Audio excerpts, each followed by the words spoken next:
Hi guys, అందరు ఎలా ఉన్నారు? ఈరోజు రక్షాబంధన్ కదా. మా అక్క వాళ్ళ పాప ఊరు నుంచి వచ్చేసింది. ఒక వర్క్ మీద వచ్చారు వాళ్ళు.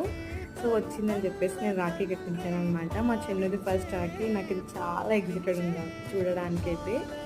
చిన్నుకి రాఖీ కట్టే వాళ్ళల్లో ఫస్ట్ మా అక్క వాళ్ళ పాప కట్టినని నేను చాలా హ్యాపీగా ఫీల్ అవుతున్నాను. సో అందరికీ హ్యాపీ రక్షాబంధన్. మా చిన్నది ఫస్ట్ రాఖీ కదా, తనేమో నిద్దట్లో లేచేసాడు అనమాట. ఎందుకంటే నెక్స్ట్ డే మా అక్క వాళ్ళు ఊరికి వెళ్ళిపోతున్నారు. సో నైట్ కట్టిద్దామని చెప్పేసి చాలా వెయిట్ చేసాము. తను పడుకున్నాడు అనమాట. మా అక్క వాళ్ళ పాప అయితే చాలా ఎగ్జైట్గా ఫీల్ అవుతుంది, తమ్ముడికి రాఖీ కట్టాలి కట్టాలి. కానీ తనే మా అక్క వాళ్ళ పాప చాలా క్యూట్గా ఉంటుంది, అసలు క్రేజీ అనమాట. తన మాటలు భలే ఉంటుంది. సో కట్టడానికి మా పాపకు రావట్లేదంటే అక్క కట్టేస్తున్నది. ఎంత క్యూట్ ఉన్నదో చూడండి మా పాప. ఇంకా చిన్ను అయితే అసలు ఏడుపు అస్సలు